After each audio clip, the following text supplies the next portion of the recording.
Oi, pessoal, tudo bem? Na aula de hoje nós vamos começar o capítulo 27, que fala bastante sobre teorias científicas e como que elas vão sendo aprimoradas ao longo do tempo. Tá? Nós vamos entender como é que se formula uma teoria, como é que a gente pode falar assim que é algo cientificamente comprovado, né? Por exemplo, se eu vou fazer uma postagem lá no meu Instagram que fala sobre divulgação científica, sobre ciência. Olha lá, fica o merchan aí, né? A propaganda, cientificamente postando. Então, quando eu vou lá, eu não estou formulando uma teoria nova, alguma lei, alguma hipótese que eu mesma criei ou então fui investigar. Na verdade, eu vou me embasar naquilo que a ciência já tem comprovado, o que a ciência já tem constatado, para justamente a gente não colocar, divulgar falsas notícias, falsas informações, tá bom? Então acompanhe com a Pro a partir da página 146. Primeiramente, a gente vai falar algumas teorias, algumas observações muito importantes que aconteceu na antiguidade até chegar na atualidade relacionada à física e à astronomia. Então você acompanha aí com a Pro essas duas páginas que estão falando exatamente sobre alguns pensadores, filósofos, estudiosos da antiguidade que observavam bastante o universo. Então, os corpos celestes, principalmente as estrelas, eram vistas como o quê? Como divindades. Algumas civilizações antigas falavam, né, como os maias, egípcios, chineses e babilônicos, eles tratavam, né, os corpos celestes como algumas divindades, eram deuses. Mas eles se embasavam, né, o seu calendário, a contagem dos dias, meses, do ano, através, assim, daquele movimento aparente do Sol, que eles viam a movimentação do Sol, então eles contavam dias e noites. Fazendo com que haja uma melhor explicação, buscando uma melhor explicação, os filósofos gregos eles começaram a construir alguns modelos para explicar o sistema solar. Como que era o formato dos planetas, o movimento do planeta e dos outros astros. Então eles chegavam buscando o que a gente chamava de base científica. Só que a base científica, além do senso comum. O que é o senso comum?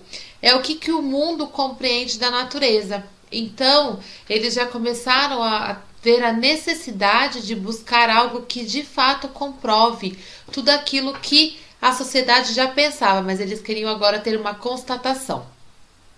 Tales, em 624 anos antes de Cristo, foi um dos primeiros filósofos gregos que contribuiu para o desenvolvimento da ciência da astronomia, que é exatamente a área que vai estudar os corpos celestes e todos os fenômenos que acontecem fora da nossa atmosfera terrestre. Ele defendia o quê? Que a Lua não tinha luz própria e ela era iluminada pelo Sol. Que interessante, há tantos anos atrás ele já falava que a Lua ela não era uma estrela. Essa luz do luar é exatamente a reflexão da luz do Sol sobre a superfície da Lua. Pitágoras, alguns anos depois, ele falava que a Terra e a Lua e os outros astros eram semelhantes a uma esfera, não eram planos. Então ele viajou, fez várias viagens, conheceu diversos lugares, observou muito sobre vários ângulos, né? E ele falou bastante sobre matemática, religião, astronomia e filosofia. Ele é conhecido por desenvolver algumas teorias matemáticas que vocês, se já não aprenderam ainda, vão aprender, né? As teorias de Tales. E ele criou também uma das primeiras universidades do mundo. Importantíssimo. Aristóteles, que é um dos nomes que vocês conhecem bem, ele quando observava os eclipses, ele falou sobre a explicação das fases da Lua, né? Ele também falava exatamente que as fases da Lua ocorriam pela iluminação solar. Então, pela movimentação da Lua ao redor do Sol, também juntamente com o nosso planeta Terra, ele falava sobre as fases da Lua. E também de que o nosso planeta ele não é plano e ele é esférico porque ele via a sombra da Terra na Lua durante o eclipse, esse fenômeno importante. Ele falava muito, né, sobre esses astros porque ele ele estudava bastante relacionado à astronomia. E ele criou um método, né, que foi aperfeiçoado por Galileu Galilei, e foi o método científico que nós usamos até hoje. Nós vamos falar mais um pouquinho sobre como a gente chega à criação de uma teoria científica. Heráclides, depois de um tempo, foi um dos primeiros a explicar o movimento da rotação da Terra em torno do seu próprio eixo. E ele falava então que a Terra demorava um dia para girar sobre o seu próprio eixo, que dá o dia e a noite. E Eratóstenes, outro cientista, né, defendeu que a Terra ela era esférica com modelos e fórmulas matemáticas. Então ele fez vários cálculos e mostrou que de fato a Terra ela é esférica, que a gente viu no capítulo anterior. Após um longo período em que a ciência ela acabou sendo deixada um pouco de lado, e todas as coisas cotidianas elas eram interpretadas apenas pela base religiosa, pela crença de cada um, foi no século XVI que Nicolau Copérnico ele criou o primeiro modelo com base matemática para explicar como que os planetas orbitavam ao redor do Sol. Então, nesse modelo de Nicolau Copérnico, o Sol era o centro do sistema solar e a Terra fazia uma trajetória circular ao redor do Sol. Né? Então, esse movimento aí de rotação, que era o dia e a noite, e o movimento de translação. E ele falava que esses dois movimentos traziam as estações do ano para o nosso planeta Terra. Alguns anos depois, o modelo heliocêntrico, que o Sol no centro do sistema solar, ele foi melhorado por Tycho Brahe, que estudou muito detalhadamente as fases da Lua. E ele observava os astros, ele registrava os movimentos de Marte, ele começou a passar esses seus conhecimentos para os seus assistentes e alguns astrônomos e matemáticos, como Johannes Kepler. E Johannes Kepler ele é bem conhecido na física, porque ele conseguiu trazer cálculos que surgiu então as 3 leis de Kepler, que mostram exatamente que a órbita dos planetas ela não é circular, ela é uma elipse. Então tem momentos que o planeta está mais próximo do Sol e tem momentos que o planeta está um pouco mais distante do Sol. Em 1609, Galileu Galilei usou seus conhecimentos em matemática, em física e astronomia. Ele aperfeiçoou o telescópio que tinha na época para conseguir observar a Lua, conseguir observar Vênus, conseguir observar Júpiter e Saturno. E ele trouxe a público a teoria heliocêntrica com base de cálculos, com base matemática. E ele falou, porque antigamente se acreditava que a Terra era o centro do sistema solar. E agora ele traz cálculos com várias contribuições dos outros matemáticos e filósofos que mostrou então que sim, a Terra ela orbitava ao redor do Sol juntamente com os outros planetas e outros astros, e o Sol era o centro do sistema solar. Galileu foi um dos principais representantes do Renascimento científico, que foi o período de desenvolvimento da ciência entre os séculos 16 e 17, principalmente lá nos países da Europa. Todas as descobertas dessa época mudaram muito a forma de se ver o mundo. Os cientistas passaram então a explicar diversos fenômenos que não eram explicados antes, fenômenos da natureza, né? Então eles começaram a aprimorar as teorias, os métodos científicos com o avanço da ciência e da tecnologia, claramente, né? Então teve aí o Leonardo da Vinci, que contribuiu muito para vários modelos científicos. Alguns anos depois das descobertas de Copérnico, de Galileu e de Kepler, Isaac Newton ele elaborou também as suas leis, como a lei da gravitação universal, e também explicava sobre a posição dos planetas no sistema solar, como que era o formato dos planetas, como que eram os movimentos devido à força gravitacional.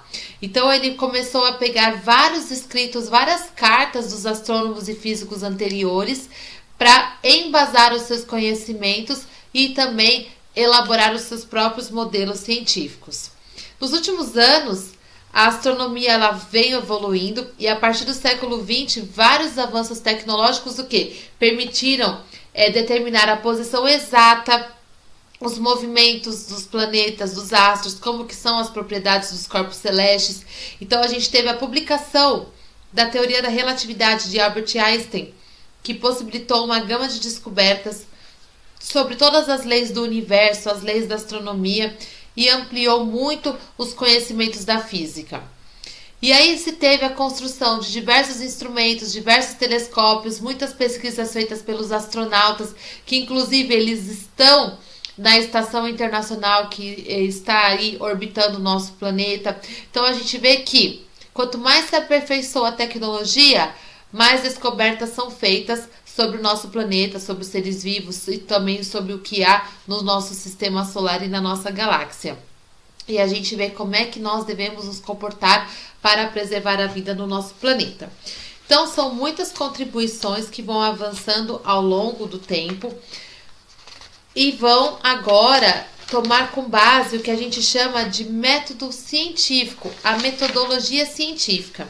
Nós vimos que há mais de 2000 anos Aristóteles criou um método científico para que a gente não fique caindo no achismo, naquilo que eu acho, aquilo que eu vejo, e a gente estuda de fato, com mais detalhes, né, tudo aquilo que a gente chama de fenômenos científicos, e a gente consegue elaborar teorias e leis científicas. Então, é claro que todo esse modelo de Aristóteles foi aperfeiçoado. Galileu Galilei, ele revolucionou aí, colocando aí detalhes para que uma pesquisa ela venha chegar a ser uma teoria ou uma lei que a gente fala, não, é cientificamente comprovado. Então é o método científico. Primeiramente, observa-se um fenômeno, a gente observa o fenômeno acontecendo, a gente vê aquilo acontecendo e a gente começa a se questionar. Aí vem a pergunta, mas por que isso acontece? Será que é isso mesmo? Do que isso é formado? Como que ele se movimenta? Por que ele cai para baixo e não cai para cima? Aí vem as perguntas. Então a gente tenta elaborar hipóteses para responder essas pesquisas, então essas perguntas. Então a gente começa a fazer algumas hipóteses. Então, será que é assim por conta disso? Ou por conta disso? E aí, depois das hipóteses, a gente começa a fazer a experimentação científica. A gente começa a fazer testes e a gente anota tudo. Anota, olha, esse é o resultado desse teste, esse foi dessa forma, deu esse resultado. Após essas experiências, a gente analisa os resultados.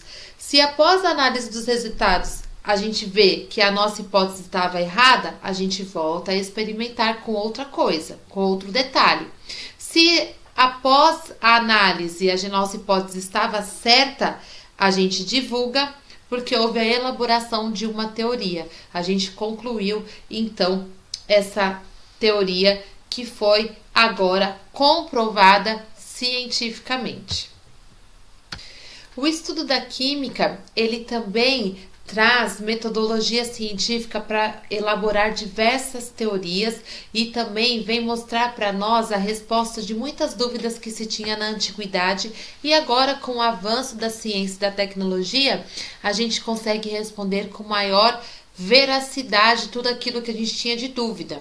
Desde o século V a.C., se tentava descobrir do que as coisas eram formadas, qual que era a composição das coisas.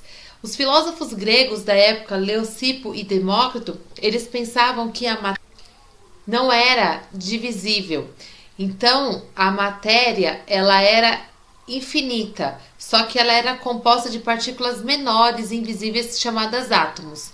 Muitos anos depois, que foi no século XIX, os cientistas começaram a elaborar modelos para explicar a teoria, para explicar de fato o que eram os átomos ou se eles eram formados por partículas menores. Então, John Dalton, esse cientista, ele se baseou nos estudos de Antoine Lavoisier e a sua esposa, que chamava Mary Anne, e ele conseguiu aprimorar aí, ele partiu desse estudo. Antoine Lavoisier e a sua esposa falavam que na natureza nada se cria, nada se perde, tudo se transforma. Uma coisa se transforma na outra.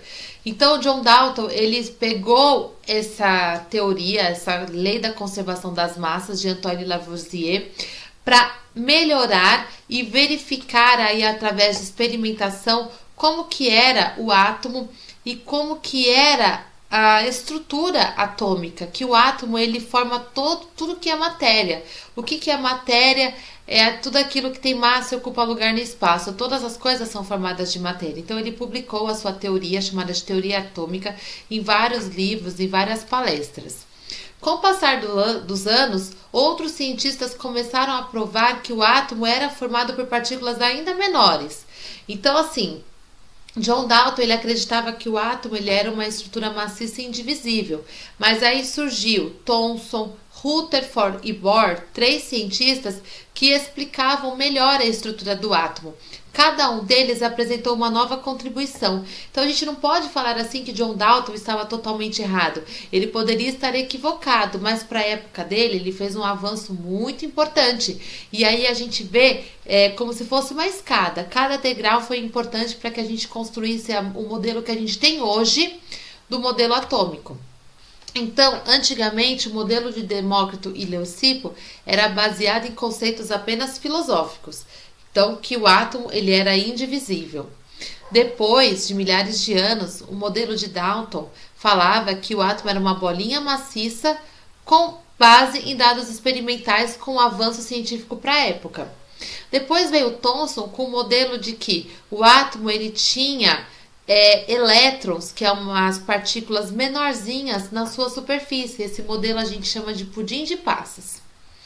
Depois veio Rutherford falando que o núcleo do átomo era formado por estruturas positivas e estruturas neutras, e ao redor tinham as estruturas negativas, que são os elétrons.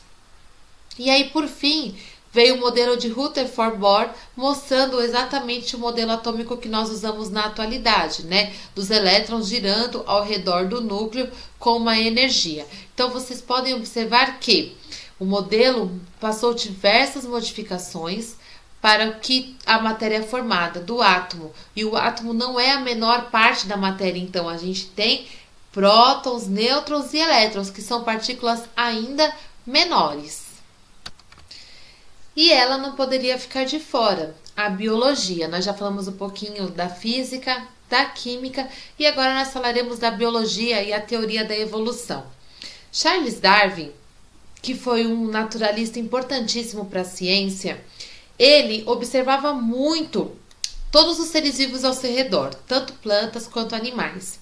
Quando ele fez uma viagem ao redor do mundo de navio, ele parou em certas ilhas chamadas Galápagos. E lá nessa ilha ele observava muito as aves que tinham lá, que a gente chama de tentilhão. E ele via que eles tinham bicos diferentes. E ele queria saber o porquê desses bicos diferentes. Então ele começou a verificar os hábitos dessas aves. E aí ele chegou a várias conclusões. Ele investigou bastante, ele comparou com diversos outros locais que ele também visitou ao redor do mundo e ele conseguiu elaborar uma teoria que explica a origem das espécies e as transformações das espécies no decorrer do tempo. E é o que a gente conhece como teoria da evolução das espécies. Então, olha só, alguns dos tentilhões de Galápagos, eles possuem o bico diferente. E por quê? Ele queria saber o porquê. Ele começou a ver que os bicos variavam de acordo com a alimentação dessas aves. Cada espécie, cada uma dessas tinha um tipo de hábito alimentar.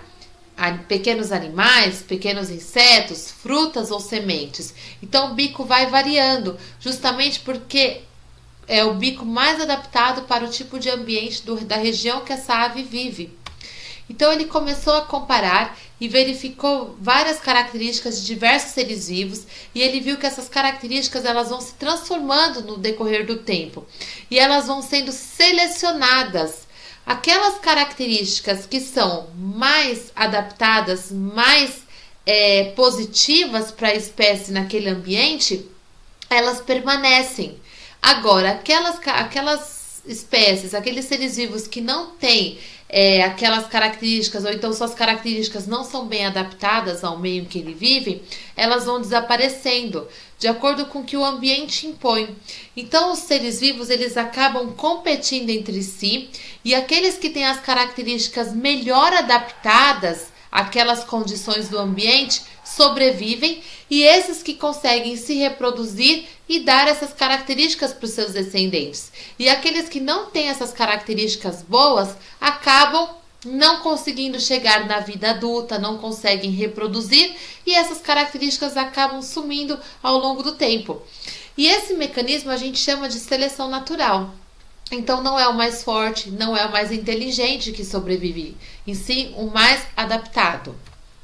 Darwin ele também explicava que as espécies atuais elas são descendentes de espécies ancestrais.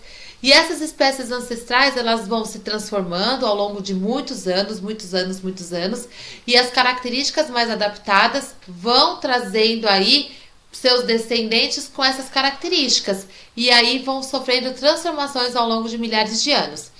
Ele estudava muito com outras pessoas, né? Com a partir de fósseis como Charles Lyell, e eles começaram a descobrir que várias espécies de fósseis de animais que estão extintos, e eles vão investigando, ver que tem relação com algumas espécies de outros continentes. Então, se ele começa a ver que tem fóssil lá na América do Sul e tem fóssil na África, e aí a gente começa a verificar aí fósseis das mesmas espécies em regiões diferentes, e a gente vê que um dia todos os continentes estavam juntos, né? E aí eles foram se separando por conta das placas tectônicas, e os fósseis também mostram pra gente que essas espécies todas tinham um ancestral em comum e vão se modificando ao passar dos anos. Existia um outro cientista também chamado Alfred Russel Wallace que chegou às mesmas conclusões de Darwin. Os dois publicaram essas teorias da evolução das espécies, sobre as transformações da espécie, porém Charles Darwin ele é mais reconhecido porque ele apresentou muitos dados, né? Ele vivenciou muitas experiências, então as suas teorias tinham muita informação. O livro de Charles Darwin chamava A Origem das Espécies, publicado em 1859. A gente usa até hoje como referência. Essa teoria ela explica muito sobre a transformação das espécies ao passar do tempo. Então a gente vê as principais ideias dessa teoria aí. As espécies de seres vivos atuais têm espécies ancestrais em comum. Então todos os seres vivos hoje que sobreviveram e que estão vivendo no nosso planeta têm um ancestral em comum lá atrás, então, há muito passar de tempo. As espécies mudam ao longo do tempo e dão origem a novas espécies, por conta de características melhores adaptadas. A evolução dos seres vivos ocorre pelo processo de seleção natural. O que é isso? Aqueles mais adaptados àquelas condições ambientais têm maior chance de sobreviver e dar descendentes para sua espécie. E os indivíduos mais bem adaptados também possuem o que? Mais chances de deixar esses descendentes e assim vai ao longo de todo o processo evolutivo e continuará sendo assim. Se você ficou com alguma dúvida, escreve para Proe no Classroom. Um beijo!